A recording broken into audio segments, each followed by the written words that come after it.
Mas eu quero caminhar com você nesse texto, porque me chamou muita atenção. Eu não vou reler o texto por questão de tempo, mas você pode manter a sua Bíblia aberta, é uma pregação expositiva.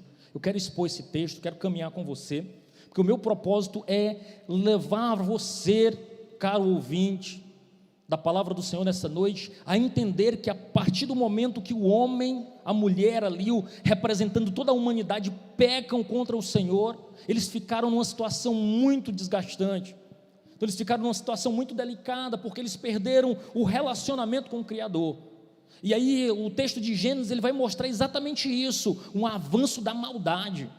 Chega a ser desesperador, o mal acontecendo dia após dia, porque o homem perde o relacionamento com o seu Deus, com o seu Criador, e caminha agora de formas muito delicadas, pecando e pecando cada vez mais e se distanciando. Alguns estudiosos dizem que o homem cai, mas não somente cai, ele se aprofunda nessa queda. Então o que nós estamos vendo aqui é um crescimento da maldade e um aprofundamento da queda, que nada mais é do que a ruptura do relacionamento entre Deus Santo e o homem. O homem peca e põe um fim nesse relacionamento de proximidade. Nós vamos ver que todo o drama das Escrituras é falando como Deus, na sua criação, a queda do homem, mas redenção em Cristo Jesus. Então, se você gosta de série, você gosta de histórias, de drama, veja o drama das Escrituras, de Deus provendo salvação para o seu povo. Isso é uma das coisas mais belas. Eu quero que você se encante com as Escrituras nesta noite e possa perceber todas essas verdades. E aqui nós temos algo muito marcante, que é a primeira vez que a palavra cidade é colocada no texto. Então, a primeira vez que a Bíblia fala sobre cidade é quando Caim agora funda uma cidade, e ele não só funda uma cidade, ele põe o nome do seu filho nessa cidade. Então, toda vez que isso acontece, a Escritura agora dita o tom, dita o ritmo da coisa, quando ele usa esse termo pela primeira vez, a cidade que Caim gerou, uma cidade que ele fez em desobediência ao Senhor, e nós vamos caminhar por aí. Eu quero dizer que a cidade, nós estamos inseridos dentro de uma cidade, e nós temos visto, né, a cidade como um todo, as cidades do nosso país, cada vez mais perigosa, um avanço da maldade. Às vezes a gente fica sem expectativas, é muito comum a gente fugir para a roça, né, irmão Francisco?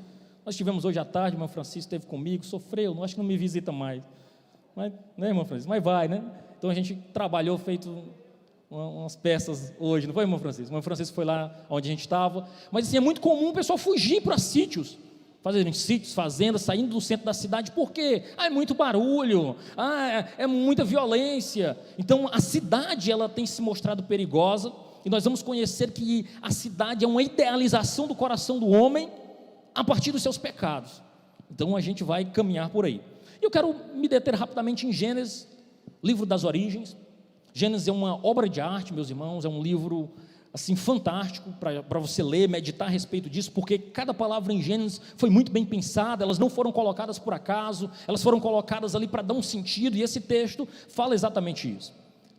Só para você ter uma ideia, não há dúvidas quanto a autoria desse livro. Foi escrito por Moisés, é um livro que tem uma narrativa muito específica, e nós temos muitas vezes a tendência, especialmente quem estuda, vai em alguma faculdade, de tentar olhar a Gênesis pela perspectiva da história, da física, da química, né? Botar os olhos assim, como foi que foi gerado. Eu não creio na literalidade de Gênesis, muitas vezes a gente diz isso. Eu quero dizer que eu creio na literalidade de Gênesis, porque Gênesis, ele não foi escrito para satisfazer a nossa curiosidade quanto à origem química ou bioquímica das coisas. Ele foi feito para mostrar as origens teológicas. Você precisa entender isso, e eu quero ir com calma aqui, para você não desistir da pregação no meio. É que você precisa entender que Gênesis foi escrito por Moisés quando o povo estava caminhando do Egito para a terra prometida. E o que era que esse povo ia encontrar na terra prometida?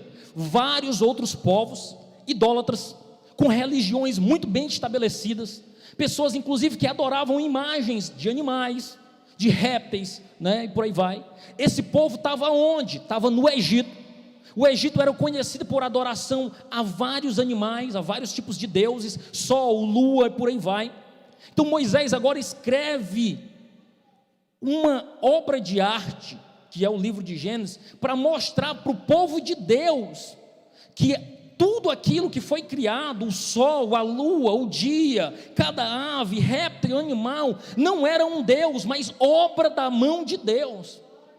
Então a ideia aqui era desconstruir, diz, olha, isso que os egípcios adoram, isso que os cananeus adoram, imagens, tudo isso, não são deuses, eles foram criados por Deus. Então a ideia de Gênesis era simplesmente mostrar as origens teológicas de um Deus que criou tudo pelo poder da sua palavra. É esse Deus que nós servimos, é esse Deus que nós veneramos, é esse Deus que está no nosso meio, um Deus criador que se relaciona com a coisa criada, e que tudo isso, o universo, o cosmos, a terra que nós estamos inseridos, ele só faz sentido porque Deus criou para o homem o adorar, o bendizer o seu santo nome.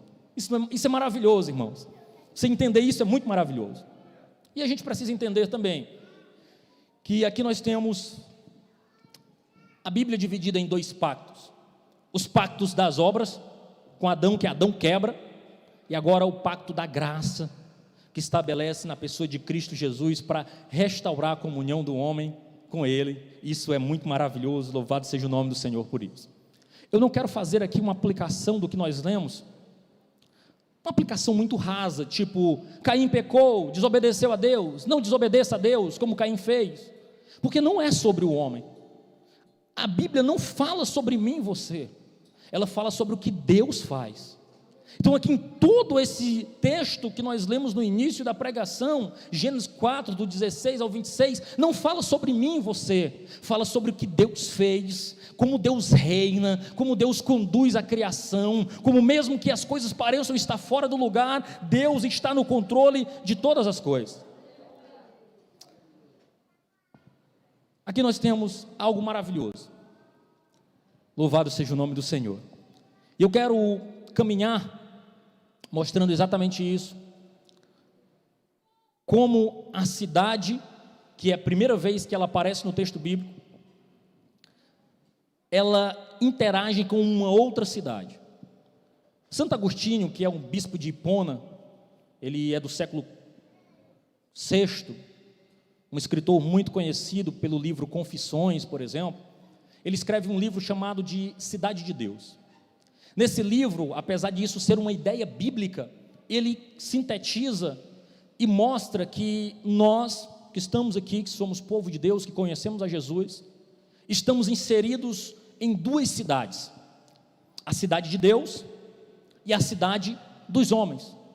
Agostinho diz que são 2 cidades espirituais, não são como Piripiri, brasileira, que tem sua fronteira, mas são 2 cidades que permeiam uma a outra, elas estão inseridas. E essas 2 cidades, elas têm origem muito clara. Uma é a semente da mulher, e a outra, a semente da serpente. Aqueles que não conhecem a Deus, aqueles que não amam a Deus. Agostinho sintetiza nessa frase que eu gostaria de ler. Ele diz assim: 2 cidades, 2 comunidades espirituais, governadas por 2 amores diferentes. Uma em desprezo a si, ama a Deus. Aqui nós temos a cidade de Deus, a semente da mulher. Outra, em desprezo a Deus, ama a si mesmo. Aqui nós temos a cidade dos homens, que é fruto da semente da serpente. Isso é uma ideia bíblica, porque quando Deus chama Eva e Adão e a serpente tem aquela conversa com eles, eles têm uma conversa muito franca e diz: olha, tu morderás o calcanhar da mulher, mas a mulher lhe esmagará a cabeça, a semente da mulher lhe esmagará a cabeça. Então aqui nós temos a ideia de 2 sementes, 2 cidades governadas por 2 amores diferentes. E se nós formos observar, nós interagimos com isso. Nós conhecemos pessoas que amam a si mesmo, que amam todo o seu projeto de vida pessoal, e nós que interagimos como povo de Deus, lutamos com isso. Em vez de nós criarmos nomes, títulos para nós mesmos, nós, em desprezo a nós mesmos, nós procuramos pensar nas coisas que são de cima, nós procuramos nos relacionar com aquilo que é espiritual e duradouro. Essa é a cidade de Deus, a semente da mulher. aquilo que Deus plantou em nós, e agora como filhos de Deus, nós já não somos conquistados por aquilo que está na terra e que nos seduz. Nós temos os nossos olhos postos em Jesus, posto na cidade de Deus, cujos fundamentos é Deus. Ou seja, todos nós que estamos aqui, eu quero crer, é porque não tem expectativa naquilo que acontece aqui na terra, mas tem os seus olhos postos no céu, e sabe que quando Jesus voltar, que é de lá que nós aguardamos o nosso Salvador, nós iremos morar e viver com Ele. Quando nós pensamos na comunidade de fé, igreja, apenas como um clube social, como um lugar para ir no domingo à noite, nós perdemos a perspectiva espiritual, e nós começamos a ser seduzidos por as coisas que aqui se encontram, e nós perdemos os olhos da eternidade. Eu quero abrir os seus olhos e dizer: os nossos olhos estão postos na eternidade. Tudo que nós fazemos aqui, nós fazemos pela fé, porque nós temos promessa de que muito em breve nós seremos levados para junto do nosso Deus, e lá sim, na cidade de Deus, na cidade cujos fundamentos são Deus, nós poderemos nos alegrar verdadeiramente, com a alegria que só o nosso Senhor pode nos dar. Louvado seja o nome do Senhor por isso. Eu quero falar sobre 3 motivos porque Deus reina. Dito tudo isso, aqui nesse texto, Deus reina porque as suas ordenanças criacionais, elas prevalecem. O que significa isso? Olha o texto. Caim se retirou da presença do Senhor e habitou na terra de Nod, a leste do Éden. Caim teve relações com sua mulher, ela ficou grávida, deu à luz a Enoque.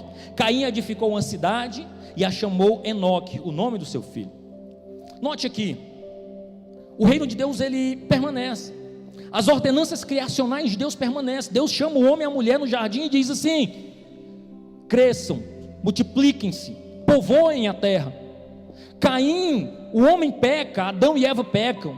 Caim peca, mata seu irmão, a maldade avança, cresce, mas ainda assim a ordem de Deus prevalece. Caim se relaciona com sua mulher e está tendo nascimento, pessoas estão nascendo, filhos estão sendo gerados.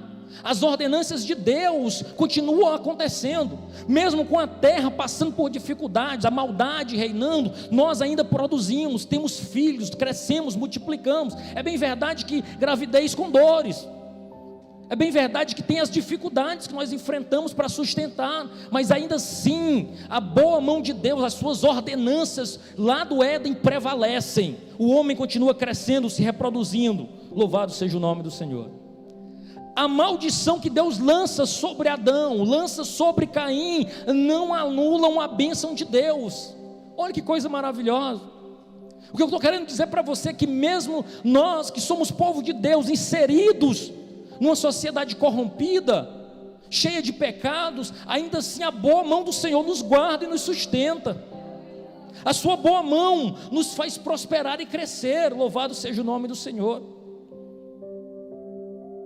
Apesar da rebelião cósmica, quando Jesus, lá em Mateus dos 5 ao 7, quando ele implanta o seu reino no famoso sermão da montanha, Jesus diz assim: e o sol nasce sobre justos e injustos. O que ele estava dizendo era: a bênção de Deus alcança aqueles que são justos, mas alcança também aqueles que são injustos, porque as ordenanças criacionais de Deus, elas prevalecem. Louvado seja o nome do Senhor.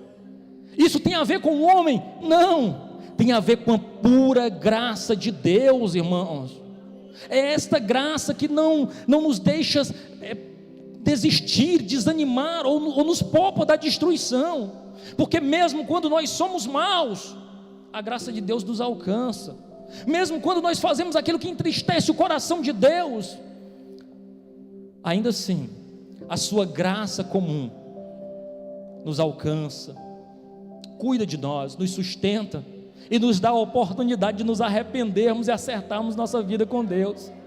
É um Deus de novas oportunidades, irmãos. Aleluia. Eu quero dizer para você, irmãos, que toda vez que você estiver diante de um nascimento, de uma composição bela, de uma ação justa, Nós precisamos enxergar ali a boa mão de Deus, o seu reino triunfando. É a cidade de Deus, é a porção da graça de Deus. Toda vez que nós olhamos algo belo, algo que nos chama a atenção, isso não é normal, porque Deus lança algo sobre o homem, sobre a terra. Então, quando nós vemos isso, não é mérito humano, é a pura graça de Deus. E nós não podemos perder essa perspectiva. Ainda, Deus reina, primeiro, porque suas ordens criacionais prevalecem, nós já vimos isso. Mas Deus reina, porque as iniciativas humanas fracassam sem Deus. Mesmo que o homem tente fazer as coisas sem Deus, eles fracassam, as suas iniciativas caem por terra, porque Deus mostra que está no controle, no comando de tudo. Olha o que diz Gênesis. Enoque nasceu, a Enoque nasceu Irade, Irade gerou a Meujael, Meujael gerou a Matusael, e Matusael gerou a Lameque. Lameque tomou para si duas mulheres. O nome de uma era Ada e a outra era Zila.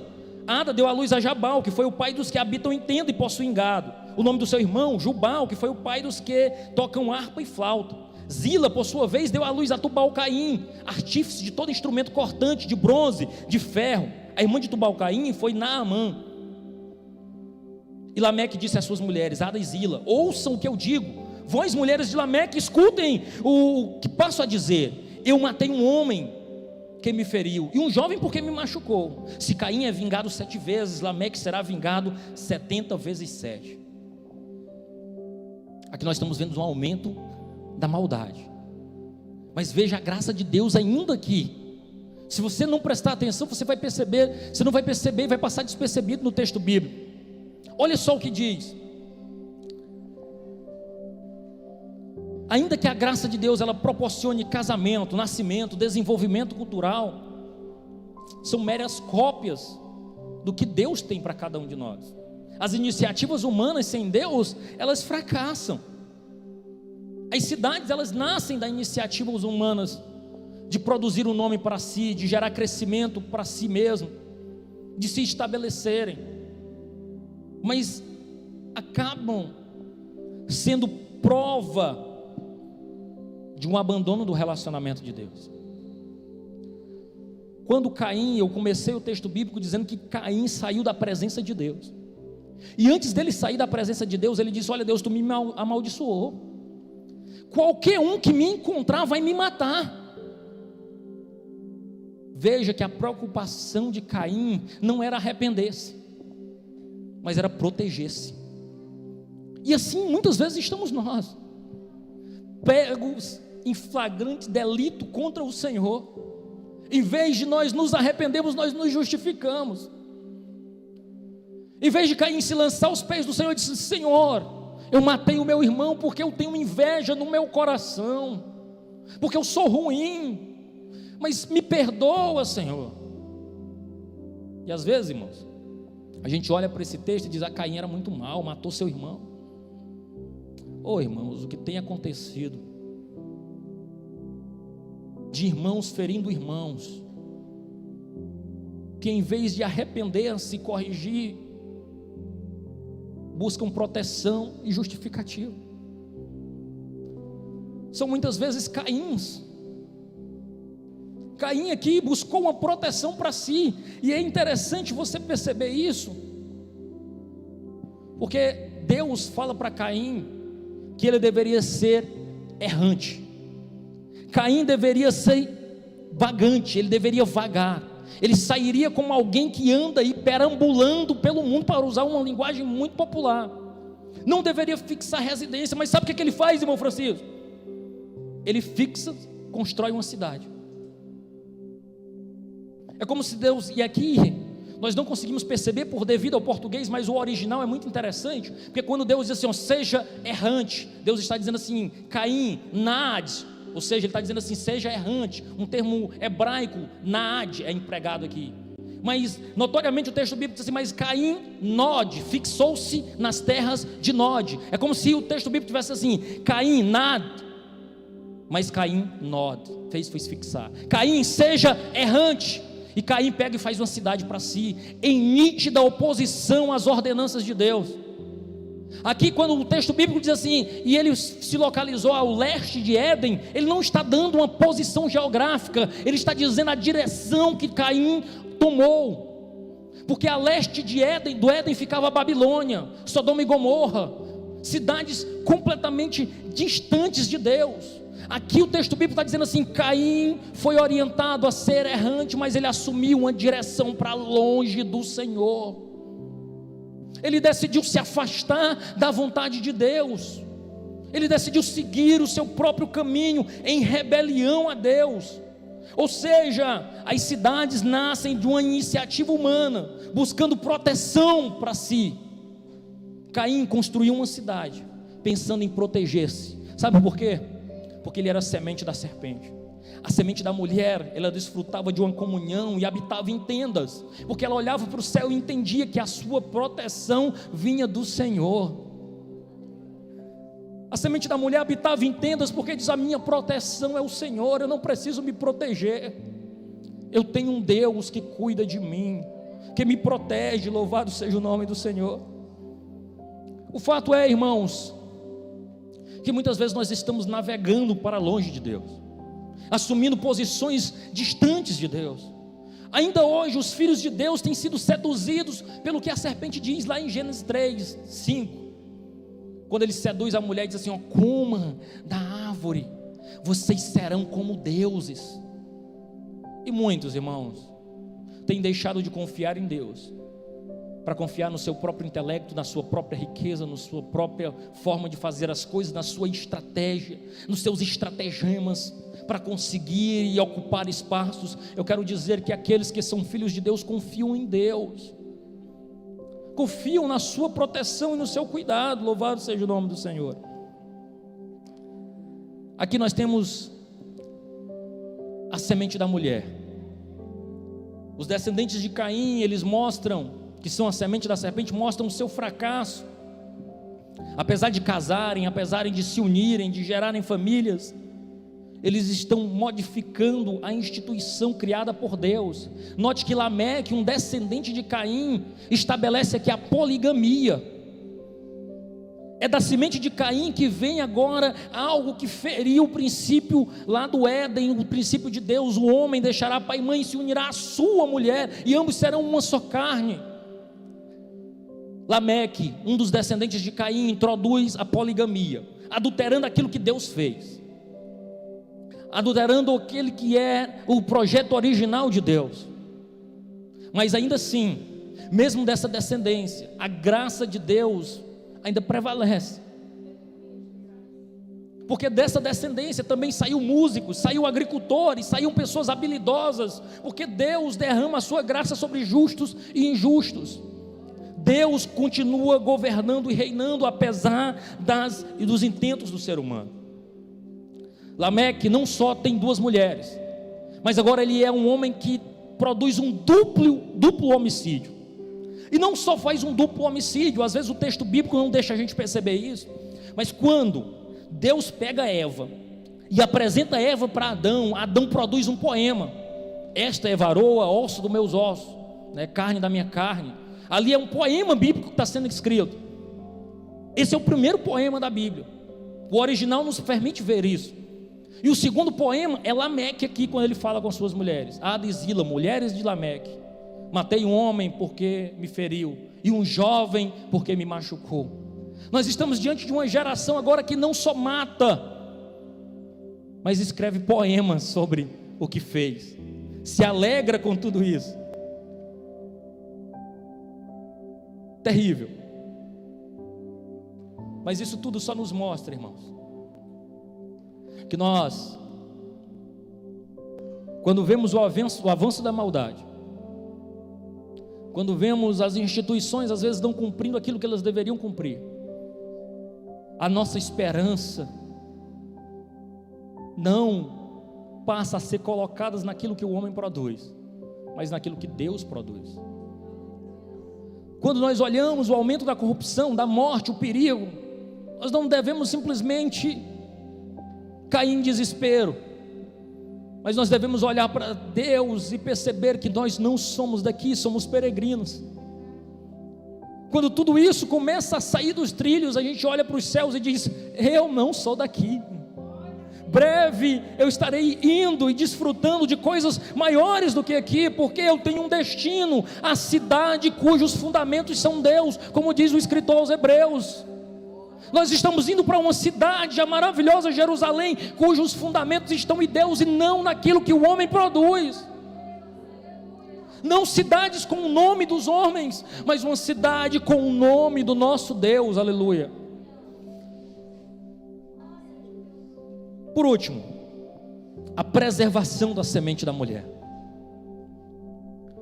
Eu quero me deter aos 2 últimos versículos, estamos caminhando para o fim. Os 2 últimos versículos dizem assim: Adão tornou a ter relações com sua mulher, e ela deu à luz a um filho, a quem ele pôs o nome de Sete, dizendo: Deus me concedeu outro descendente no lugar de Abel, que Caim matou. A Sete nasceu também um filho, a qual pôs o nome de Enos, e esse foi tempo em foi nesse tempo que se começou a invocar o nome do Senhor. Veja, o texto bíblico tenta mostrar para nós que o avanço da maldade estava crescendo, os descendentes de Caim se esquecendo de Deus, ninguém buscava ao Senhor, mas de repente, um homem comum, com falhas, com pecados, se relacionam com sua mulher, e nasce uma criança, ela fica grávida, aquela criança enche aquele casal de alegria, diante do nascimento, ou seja, Deus está nos abençoando, irmãos. Nascimento, casamentos é a bênção de Deus, algo belo é quando Deus abençoa.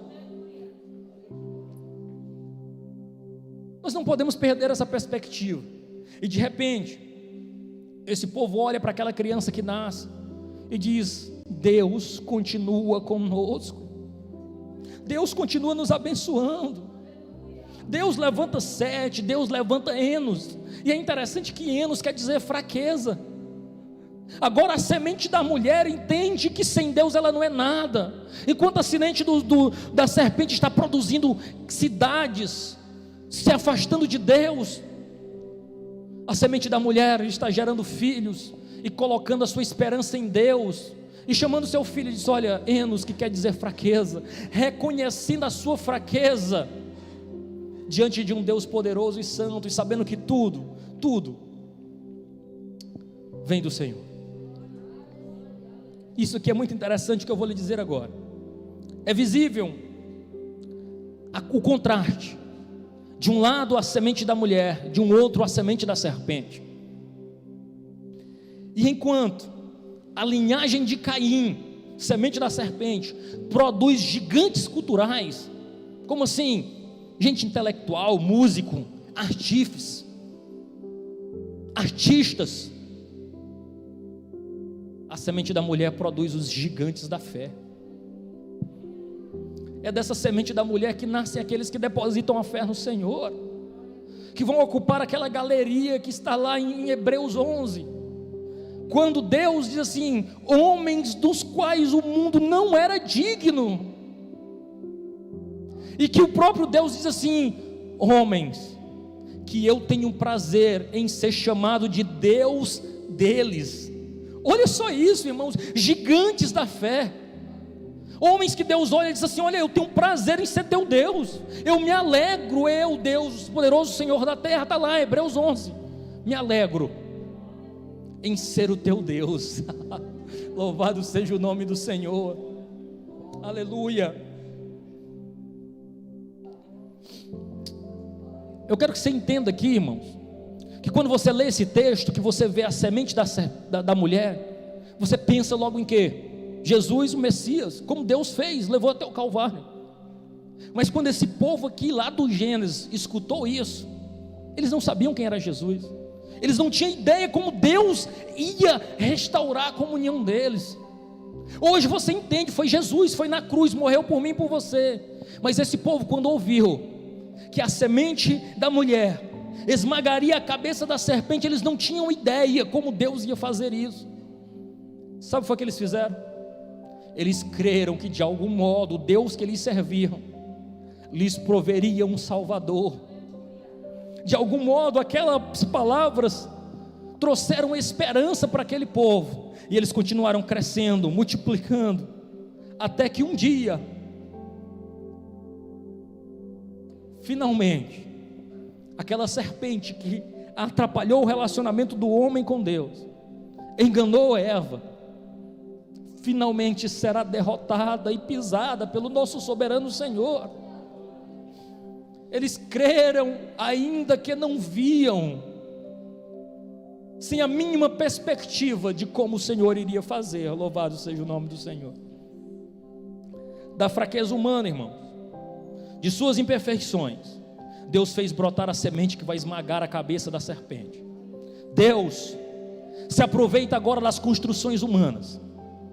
A cidade que foi criada em oposição a Deus, Deus agora pega isso, santifica, de modo que nós, os que cremos em Jesus, não voltaremos mais para o jardim, nós voltaremos para uma cidade-jardim, cujos fundamentos são Deus.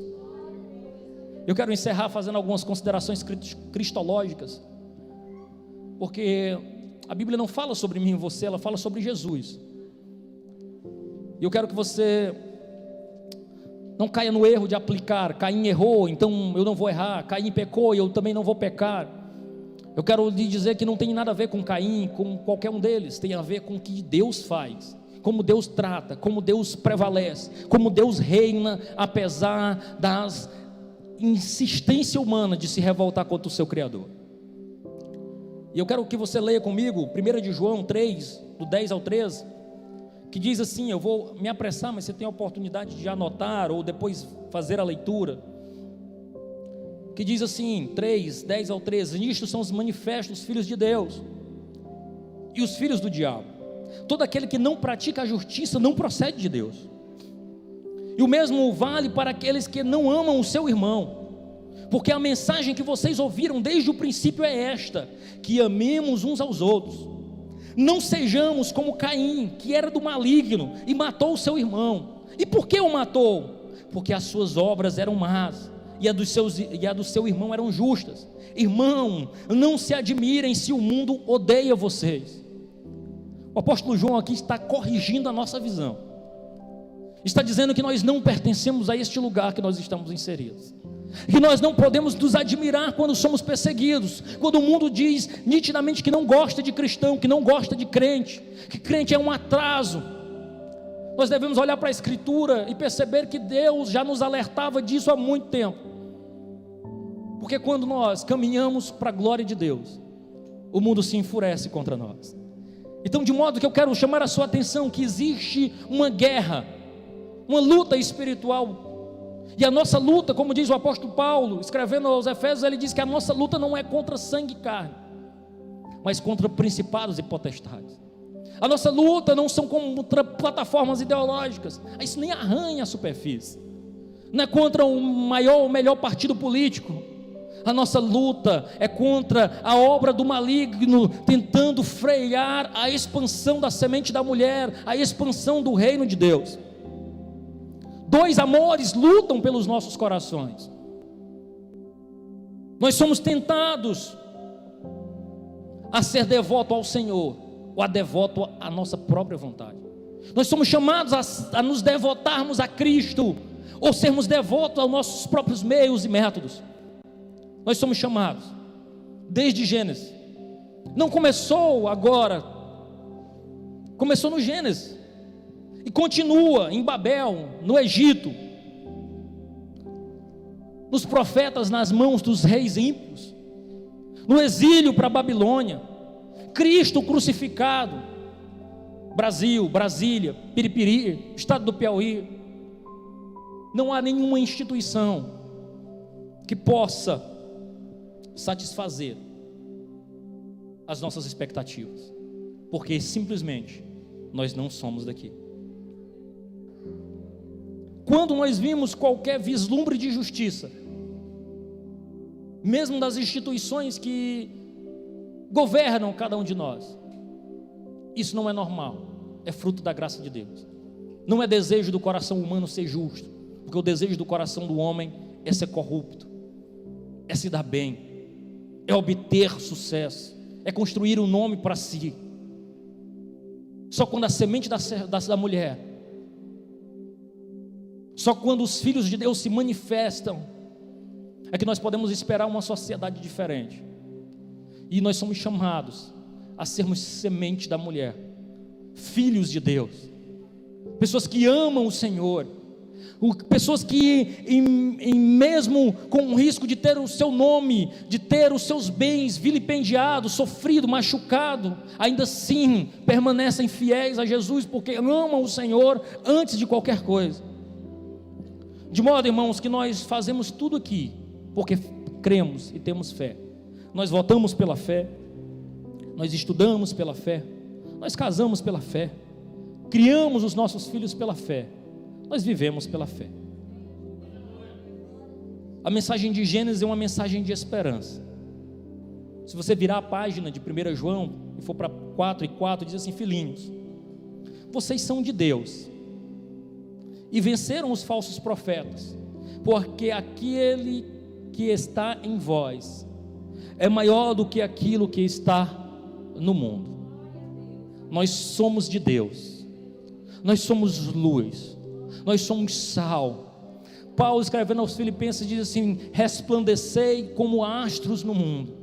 A ideia de Paulo não é um astro deste que ocupa o espaço midiático e artístico, mas alguém que não pode se esconder, porque as suas obras pertencem a Deus, as suas ações são de Deus, a sua forma de falar, de pensar e de agir permeiam o que Deus faz. Irmãos, como igreja de Deus, nós precisamos mais do que simplesmente nos alegrarmos no Espírito. Nós precisamos reproduzir as nossas atitudes de cristão por onde quer que nós andemos. É fácil ser crente aqui nessas 4 paredes, num domingo à noite, ao ouvir uma mensagem que inflama o seu coração.